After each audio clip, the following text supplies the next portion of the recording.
পুষ্পিতা তার চোখের পানিগুলোকে মুছে বললেন, সাজ্জাদ, আর বলো না, আমার ভুল হয়ে গিয়েছে। আমি আর কখনো এমন করব না। সব সময় শরীরের খেয়াল রাখবো। কখনো তোমার অবাধ্য হব না। তবুও তুমি আমাকে এভাবে কথা শুনিও না। আমার নিজেকে খুব অসহায় লাগে তুমি যখন আমার কাছ থেকে মুখ ফিরিয়ে নাও। আমার খুব ভয় করে। আমি পারি না এগুলো সহ্য করতে। সাজ্জাদ সাহেব এ নিয়ে আর কথা বাড়ালেন না। পুষ্পিতার রুম থেকে স্নিগ্ধা রান্নাঘরের দিকে চলে গেল। সেখানে গিয়ে পুষ্পিতার জন্য তেঁতুল পানি গুলিয়ে নিয়ে আসলো। প্রেশার বেড়ে গেলে নানুর জন্য তেঁতুল পানি, লেবু পানি, কখনো আচার নিয়ে খাইয়ে দিত। আজও তার ব্যতিক্রম করেনি সে। দৌড়ে চলে এলো পুষ্পিতার কাছে শরবতটা নিয়ে, খাইয়ে দিল পুষ্পিতাকে বসিয়ে দিয়ে। পুরো রাত চিন্তায় ঘুমোতে পারেনি কেউ। একদিকে সাজ্জাদ আছে স্ত্রীর চিন্তায় মগ্ন, আর শ্রাবণ আছে স্নিগ্ধা আর ছোট চাচির চিন্তায়। সকালে স্নিগ্ধা কলেজ ড্রেস পরে রেডি হয়েছে। কলেজে যেতে না চাইলেও মামি জোর করে পাঠিয়েছে তাকে কলেজে যাওয়ার জন্য। বাধ্য হয়ে তৈরি হতে হলোই তাকে। ব্যাগ নিয়ে নিচে নামতেই দেখে মামা গাড়িতে উঠছে। শ্রাবণ তার গাড়িতে উঠে পড়ল। মামা বললেন, শ্রাবণ, সিদ্ধকে ড্রপ করে দিয়ে আই। আমি পারবো না, তোমার ভাগ্নিকে তুমি ড্রপ করে দিয়ে আসো। সাজ্জাদ সাহেব বললেন, হাদারাম কোথাকার, তোর বউকে তুই গাড়িতে করে ড্রপ করে দিয়ে আসবি, আমি কেন যাব? তোমার ভাগ্নির আমাদের কাউকে লাগবে না, সে নিজেই পারে। তাকে দেখার মতো অনেক লোক আছে। স্নিগ্ধা তাদের কথার মাঝে উঠে বলল, মামা, আমার পা আছে। আমি জড়বস্তু নই কারোর ঘাড়ে পড়ে থাকবো। আমি নিজেই কলেজে যেতে পারবো। কারোর জন্য অপেক্ষা করার আমার ইচ্ছে নেই। সাজ্জাদ সাহেব হঠাৎ শ্রাবণকে শাসিয়ে বলে উঠলেন, শ্রাবণ নে, তড়াতড়ি করি তুই যা, সিগনরে লই কলেজ ন যাস, আই কিন্তু আবার কসত লাগাই দিয়াম। স্নিগ্ধা অন্য সময়ে মামার মুখে ভুলভাল চট্টগ্রামের ভাষা শুনে হেসে দিত, কিন্তু আজ আর তার মুখে হাসি আসছে না। খুব বিরক্ত লাগছে তার। শ্রাবণ সাজ্জাদ সাহেবের দিকে তাকিয়ে ভাবতে লাগলো, ছোট চাচা আজকাল যেন দাদুর বলা কথাটা বেশি প্রয়োগ করা শিখে গেছে। একেবারে যেখানেই যাবে এই কথাটা তাকে বলবেই। শ্রাবণ স্নিগ্ধাকে উদ্দেশ্য করে বলল। আয় গাড়িতে বস। স্নিগ্ধা তাদের পাশ কাটিয়ে বেরিয়ে পড়ল, আর যাওয়ার আগে বলল, আমি কারোর দয়ায় বাঁচার অধিকারী নই। নিজে চলতে পারি। কারোর দায় দয়ায় আমি বাঁচতে চাই না। অতএব আমাকে যেন কেউ দয়া দেখাতে না আসে। স্নিগ্ধা একা চলতে পারবে, কারোর তুচ্ছ তাচ্ছিল্য সে সহ্য করতে পারবে না। সাজ্জাদ সাহেব যেন গোলক ধাঁধায় পড়ে গেছেন। এদের দুজনকে কিভাবে এক করবেন? দুজনই দুই মেরুর। স্নিগ্ধা বাসে করে চলে গিয়েছে কলেজের বাসে। কলেজের বাসে প্রথমে উঠতে না চাইলেও স্নিগ্ধা বলে দিল এরপর থেকে সে কলেজের বাসেই উঠবে। কারণ কলেজের বাসের জন্য কলেজের বেতন সিটে বাস ভাড়ায় ছাত্রীদের নাম থাকে, সেখানে স্নিগ্ধার নাম নেই। স্নিগ্ধা সারাদিন ক্লাস করার পর ছুটির সময় পূর্বীকে দেখল। পূর্বী বলেছিল একসঙ্গে আসতে, কিন্তু স্নিগ্ধার বাস ভাড়ার কথা শুনে আর দুজন এক হতে পারল না। আগের স্কুলে স্নিগ্ধার অনেক বান্ধবী ছিল। এই কলেজে স্নিগ্ধার বান্ধবী মহলে শুধু পূরবী, মধুলা, স্বচ্ছ, এই তিনজন। আর কারোর সঙ্গে তার তেমন জমেনি। শ্রাবণ ইউনিভার্সিটি থেকে গাড়ি নিয়ে কলেজ গেটের সামনে দাঁড়িয়েছিল অনেকক্ষণ। আজও স্নিগ্ধা তার জন্য অপেক্ষা করেনি। রাগে শ্রাবণের পুরো শরীর থরথর করে কেঁপে উঠল, আর বারবার মনে পড়লো কালকে স্নিগ্ধার বলা কথাগুলো। গাড়ির স্পিড কিছুটা বাড়িয়ে বাসায় এসে ঢুকে দেখলো স্নিগ্ধা রান্নাঘর থেকে খাবার এনে ডাইনিং রুমের টেবিলের উপর রাখছে।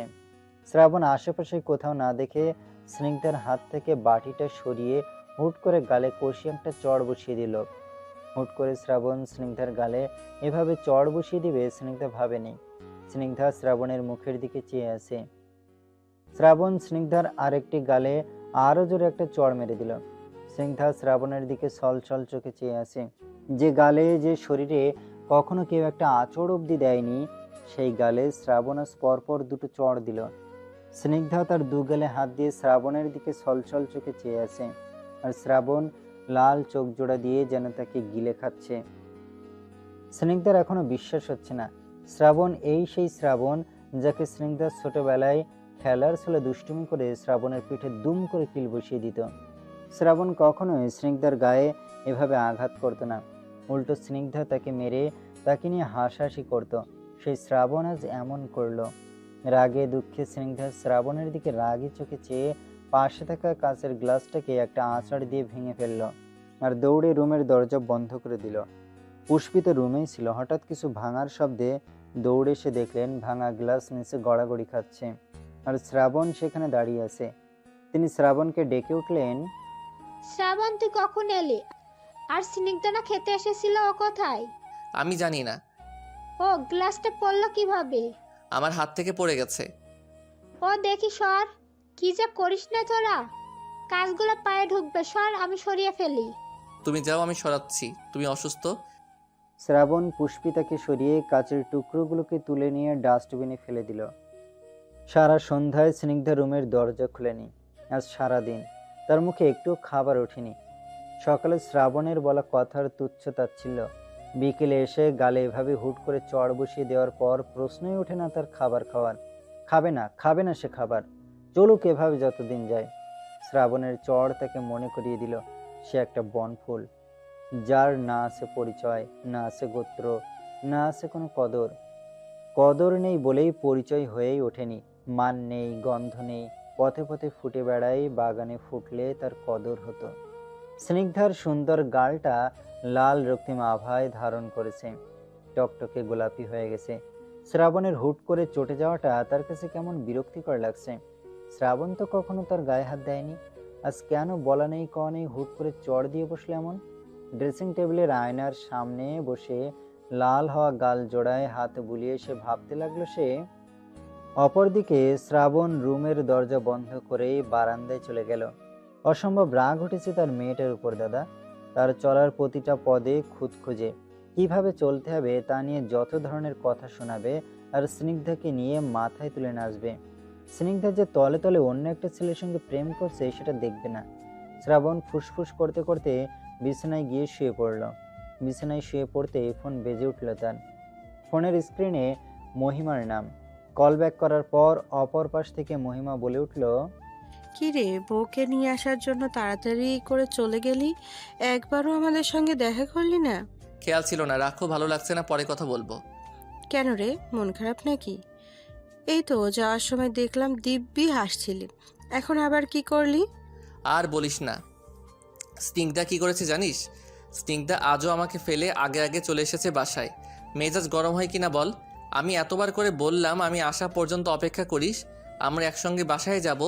আমি ওকে আগেও বলেছি, ওকে এই কথাটা হয়তো আজ বলিনি। আজ ওকে আমি কলেজে দিয়ে আসিনি, নিয়ে আসতে তো পারি। ও কি করলো, আমাকে ফেলেও চলে এলো একা একা। বাসায় এসেই আজ ইচ্ছে মতো চড় মেরেছি। কেন মেরেছি কথাটা বলতেই পারিনি। আমার হাত দুটো ও বেশ জ্বলছে জানিস, খুব জোরে চড় মেরেছি। আমার সামনে দাঁড়িয়ে কেঁদেছে। ওকে মেরে রাগ লাগলেও এখন মনে হচ্ছে ওকে এভাবে মারা উচিত হয়নি। কেউ ওর গায়ে একটা টোকাও সহজে দিত না, আর আমি কিনা দুটো চড় মেরেছি। মারলি কেন? মেরে এখন দরদ দেখানো হচ্ছে? মেরেছি, খুব জোরে মেরেছি, কারণ না বলে কাহিনী না করে ঠাস ঠাস করে চর বসালি, গাধা একটা। এখন যা, সরি বলে আয়। এখন হ্যাঁ এখন। না, আর একটু পর যাব। আচ্ছা, তোর বউ তুই জানিস কিভাবে রাগ ভাঙাবি, তার রাখছি। শ্রাবণ মহিমার ফোন রেখেই দেখলো স্বর্ণার ফোন। এই মেয়েটা যেন তার পিছু ছাড়বেই না। বিরক্তি নিয়ে ফোনটাকে বিছানায় আছড়ে ফেললো। উঠে গিয়ে দাঁড়ালো স্নিগ্ধার রুমের সামনে। দু একবার নক করার পরও স্নিগ্ধার দরজা খুলল না। গলার স্বর উঁচু করে ডাকবে তার আগে স্নিগ্ধা ঠাস করে দরজা খুলে ঠান্ডা গলায় বলল, কি চাই? তোর সাথে আমার কথা ছিল ওই সময়। আমার কোনো কথা শোনার ইচ্ছে নেই, অন্তত আপনার থেকে তো একদমই না। স্নিগ্ধা শোন, তুই আমাকে না জানিয়ে একা একা বাসায় আসলি কেন? আমি তোকে বলিনি আমার জন্য অপেক্ষা করতে?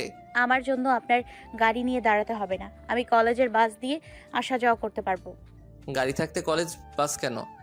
আমাদের গাড়ি থাকার পর তুই বাস দিয়ে যাবি? বাসে চড়া মানুষগুলো কি খারাপ? বাসে যারা চড়ে তারাও মানুষ, নিজস্ব প্রাইভেট কার যারা আছে সেও মানুষ। আমার কথা সেটা না। আমরা থাকতে তুই একা একা চলবি কেন? আমরা তোর কেউ না? কেউ না তোমরা আমার, কেউ না তোমরা আমার, আমার কেউ না তোমরা আমার, আমার কাউকে লাগবে না। আমি আমার পথ গড়ে নিয়ে তোমাদের পথ থেকে চলে যাব। আর তোমার সঙ্গে যে ঝুলানো একটা ট্যাবু বা ট্যাগ যাই বলো, এই বিয়ে নামের সম্পর্কটাকে শেষ করব। তাই নাকি? এত সাহস তোর? স্নিগ্ধাকে রুমের ভেতর জোর করে ঢুকিয়ে বলল, কি ভাবিস প্রেমিকের সঙ্গে খুব সহজে প্রেম করে তার সঙ্গে পালিয়ে যাবি? যদি প্রেমের খবরটা বলে দিই নানা ভাইকে, মানে নানা শ্বশুরকে? জানিয়ে দিন। সত্যি সত্যি কিন্তু জানিয়ে দিব। দিন জানিয়ে। এই বিয়ে নিয়ে আমার কোনো ইন্টারেস্ট নেই। শ্রাবণ স্নিগ্ধার দিকে কিছুক্ষণ চেয়ে চলে গেল, আর স্নিগ্ধার রাগে দুঃখে দরজাটা বন্ধ করে বিছানায় গিয়ে শুয়ে পড়ল। কখনো আমি এই সম্পর্কে থেকে শান্তি পাবো না, থাকবো না, কাউকে লাগবে না আর। কোচিং থেকে একসঙ্গে বেরিয়েছে পূর্বী, স্নিগ্ধা, রামিসা। রামিসা কোচিংয়ে একসঙ্গে পড়ে। সন্ধে হওয়াতে পূর্বীর মা এসেছেন আজ মেয়েকে নিতে। হঠাৎ স্নিগ্ধার চোখ যায় দূরে দাঁড়িয়ে থাকা শ্রাবণের দিকে। শ্রাবণের সঙ্গে দাঁড়িয়ে আছে তার বন্ধুরা। শ্রাবণ তাদের সঙ্গে গল্প করেছিল। স্নিগ্ধা দেখেও পাত্তা দিল না। সে সোজা হাঁটতে লাগলো তার বান্ধবীদের সঙ্গে। রামিসা পূর্বীর মাকে আড়াল করে স্নিগ্ধার কানের কাছে এসে বলল, এই স্নিগ্ধা শোন, বল। পাশের ছেলেটার দিকে তাকা। কোন ছেলে? আরে ওই যে গ্রে কালারের টি শার্ট, কি সুন্দর ছেলেটা, লম্বা। এই ভর সন্ধ্যায় আমি রাস্তায় উষ্টা খাই আর তুই বেডি তোলার দিকে তাকাস? হ্যাঁ, পাশ থেকে রামিসার কানে কানে বলল পূর্বী, বলেই মায়ের পাশে আবার ভদ্রভাবে দাঁড়িয়ে পড়ল। তোর চোখে পাওয়ার কম, তোর ভবিষ্যৎ অন্ধকার। তুই কি বুঝবি ক্রাশ খাওয়ার মজা? ক্রাশ খাওয়া মনে হয় খুব হারাল। বেয়াদব মাইয়া, অন্যের বরের দিকে নজর দিস কেন? আম্মু, রামিসা। রামিসা পূর্বীর মুখ চেপে ধরে বলল, আন্টি ওর কথা শুনবেন না, ও শুধু প্যাঁচ লাগায়। স্নিগ্ধা ওদের দুজনের কাণ্ড দেখলেও কিছু বলল না। গ্রে কালারের টি শার্ট শ্রাবণের ছিল। শ্রাবণ এখানে এসে প্রায় সময় আড্ডা দিয়ে যায়, আর এই আড্ডার ছলে স্নিগ্ধাকে এসে দেখে যায় সে। সেদিনের সেই চড়ের ঘটনার পর থেকে স্নিগ্ধা শ্রাবণের সঙ্গে কথা বলাটা বন্ধ করে দিয়েছে। 1 মাস পেরিয়ে গেলেও স্নিগ্ধা শ্রাবণের সঙ্গে ভালো করে কোনো কথা বলেনি। উল্টো শ্রাবণ কথা বলতে এলে এড়িয়ে গিয়েছে সবসময়। কারণ হিসেবে বিভিন্ন অজুহাত দেখিয়েছে। সবাইকে বলে দিয়েছে সে যতদিন ইন্টার পরীক্ষা দিচ্ছে না ততদিন কার সঙ্গে কথা বলে সময় নষ্ট করতে পারবে না। শ্রাবণও বুঝতে পেরেছে স্নিগ্ধা তাকে এড়িয়ে যেতে চায়, কিন্তু আজকাল যে আর তার এভাবে কথা না বলাটা ভালো লাগে না। স্নিগ্ধার এড়িয়ে যাওয়া, স্নিগ্ধার কথা না বলাটা তার ভালো লাগে না। কেন বুঝে না স্নিগ্ধা? একটা ভুল কি ক্ষমা করে দেওয়া যায় না? শ্রাবণ স্নিগ্ধাদের ফলো করতে করতে আসছে। স্নিগ্ধা সবাইকে পাঠিয়ে দিয়ে বাড়িতে ঢোকার পরে শ্রাবণ তার পিছন পিছন চলে আসে। দুজনের মধ্যে দুজনেই জানে তাদের মনে কি চলছে। নিষিদ্ধ কিছু চাওয়াগুলো যেন বেড়ে গিয়েছে শ্রাবণের। 16 বছরের যে চঞ্চল মেয়েটিকে একসময় তার বিরক্তিকর লাগতো, আজ মনে হয় এই মেয়েটিকে কেন সে আগে ভালো করে দেখলো না। মেয়েটি যখন কোচিং সেন্টার থেকে বেরিয়ে ফুচকার দোকানে বান্ধবীদের সঙ্গে হেসে হেসে কথা বলে, মেয়েটির সেই মুহূর্তের হাসির উজ্জ্বলতা, তার সারল্যতা যেন মুগ্ধ করে তাকে। মেয়েটি যখন ঘন কালো চুলগুলোকে বিনুনি করে কলেজ ড্রেসে বান্ধবীদের সঙ্গে দুষ্টুমি করে, তখন মেয়েটার মধ্যে উচ্চ মাধ্যমিকে পড়া কোনো মেয়ে নয়, বরং মনে হবে সদ্য কৈশোরে পা দেওয়া কোনো মেয়ে। কিন্তু এই মেয়েটাই বাড়িতে এলে একদম বদলে যায়। তার মাঝে আর খুঁজে পাওয়া যায় না সেই চঞ্চলতা। কেমন যেন গুমোট স্বভাবের হয়ে গিয়েছে সে। চট্টগ্রামের সেই চঞ্চল স্নিগ্ধা আর সে নয়, মনে হবে এ অন্য কোনো স্নিগ্ধা। ছুটির দিন খাবারের টেবিল গুছিয়ে পুষ্পিতা সবাইকে ডেকে আনছেন কর্মব্যস্ততায়। সবাই পুরো সপ্তাহে একই টেবিলে খাওয়ার সময় পায় না। ছুটির দিনটায় একটা দিন যেদিন পুরো খাবার টেবিল জমে যায়। খাবার টেবিলে বসেছে সবাই। সাজ্জাদ সাহেব নিজে উঠে রান্নাঘর থেকে খাবারের বাটিগুলো টেবিলে সাজিয়ে দিচ্ছেন। সঙ্গে অনেক কথা বলছেন, তার মধ্যে অফিস, পরিবার নিয়েই বেশি পুষ্পিতা ও তার কাজের কথা বলছে। শুধু বলছে না স্নিগ্ধা। স্নিগ্ধা কথাগুলোর একটিও শুনছে না, শ্রাবণের মনে হলো। কারণ সাজ্জাদ সাহেব যে কথাগুলো বলছেন সবগুলোই হাসানোর জন্য বলছেন। শ্রাবণও মাঝে মাঝে পেট চেপে হাসছেন। সাজ্জাদ সাহেব বলতে লাগলেন, শোন, আমাদের অফিসে একজন পুরাতন চৌকিদার ছিল যে ঠিকভাবে উচ্চারণ করে কথা বলতে পারতো না। তো আমাদের কোম্পানিতে বিভিন্ন পদের লোক থাকে, যেমন ধর sergeant, centreman, delivery man, liftman, supervisor, আরও অনেকে। আর অন্যান্য পোশাক শ্রমিক তো আলাদা। তো চৌকিদার মানে রমিজ সাহেব সব সময় সবার পদবিকে বিকৃত করে বলতো। যেমন সুপারভাইজারকে ডাকতো সুপারভাইজার, চার্জ হ্যান্ডকে চারজন। এই দুজনের পদবিগুলো সে সবচেয়ে বেশি বিকৃত করেছে। তো আমি আবার বলে দিয়েছি আমাকে এমনভাবে না ডাকতে, আমাকে ছোট স্যার ডাকলে চলবে। বলা যায় না তখন আবার শিও স্যারের জায়গায় চিকা বা অন্য কিছু ডাকে কিনা। সাজ্জাদ সাহেবের কথায় পুষ্পিতা শ্রাবণ হেসে ফেলেছে, কিন্তু স্নিগ্ধাও হাসলো, তবে এ নিয়ে কোনো আলোচনা করলো না। তার খাওয়া শেষ হলে এসে টেবিল ছেড়ে রুম থেকে বেরিয়ে গেল। শ্রাবণও খেয়ে উঠে চলে গেল তার রুমে। সাজ্জাদ সাহেবের ফোনে কল এলো। ফোন ধরেই কথা বলতে লাগলেন। হ্যাঁ বাবা, সব ঠিক। নাতি নাতনিদের কথা বলছো, তারাও খুব ভালো আছে। আমি আর তোর মা কিছুদিনের জন্য ঢাকায় আসছি। কবে আসবে? তোর মা একটু অসুস্থ হয়ে পড়ছে, ডাক্তার দেখাতে হবে। তাই ভাবলাম ঢাকায় আসি, ভালো কোনো ডাক্তার দেখিয়ে চলে যাব। ব্যবসা কেমন চলছে?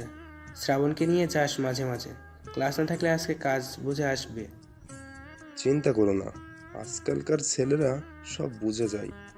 পড়াশোনা শেষ করে কাজে ঢুকুক।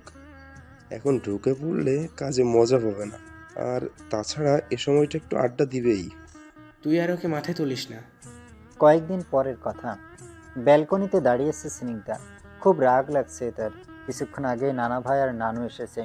দুজন শ্রাবণের রুমে আছে এখন। স্নিগ্ধার রুমে শ্রাবণ। সে এখন বিছানায় বসে বসে মোবাইল টিপছে আর স্নিগ্ধার দিকে উকি দিচ্ছে। স্নিগ্ধা সবই বুঝতে পারছে শ্রাবণের মতলব। স্নিগ্ধা সেই দুঃখে ব্যালকনি থেকে রুমে আসেনি। ভিতর থেকে শ্রাবণ ডেকে উঠল, কেউ কি রুমে আসবে? বেলকনি থেকে মশাগুলো যে ঘরের ভিতর প্রবেশ করছে সে খেয়াল কি কারো আছে?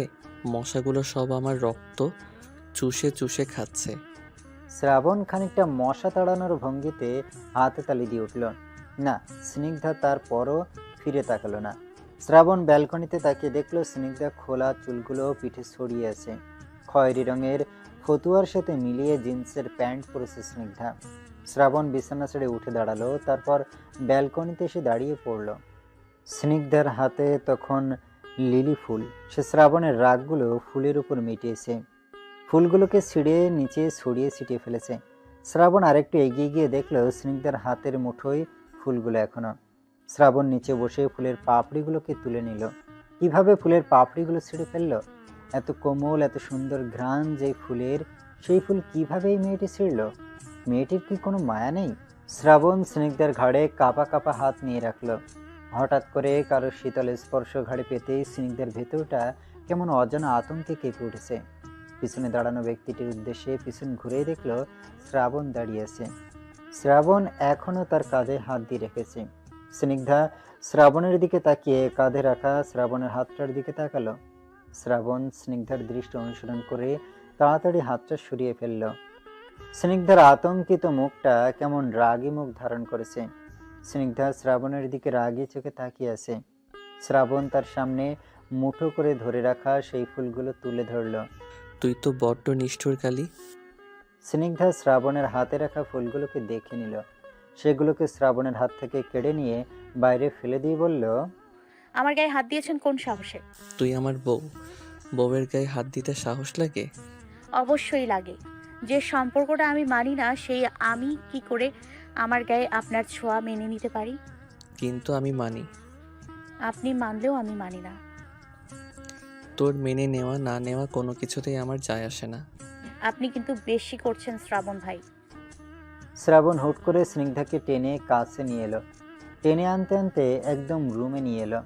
তারপর বুকে জড়িয়ে নিল। অশান্ত বুকটা কেমন ঠান্ডা হয়ে গেল তার। এরই নাম কি ভালোবাসা? এ কি মায়া?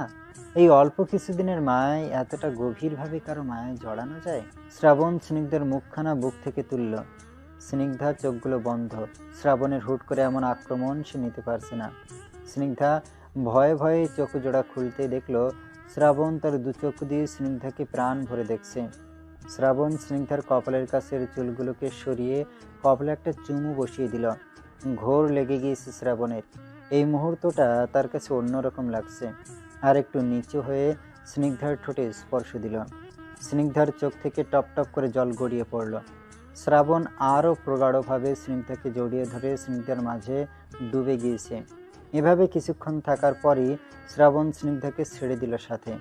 স্নিগ্ধা তখনও পাথরের মতো একই জায়গায় দাঁড়িয়ে আছে। ঘোর যে তার লেগেছে, ভীষণ লেগেছে।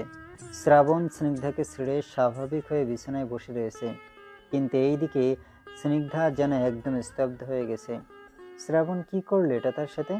এমন একটা মুহূর্তে এমন কিছু করে বেড়াবে স্নিগ্ধা ভাবতেই পারেনি। শ্রাবণ স্নিগ্ধাকে উদ্দেশ্য করে বলল। দাঁড়িয়ে থাকবে ওখানে না শুতে আসবি? স্নিগ্ধা শ্রাবণের দিকে না ফিরে দৌড়ে রুম থেকে বেরিয়ে চলে গেল।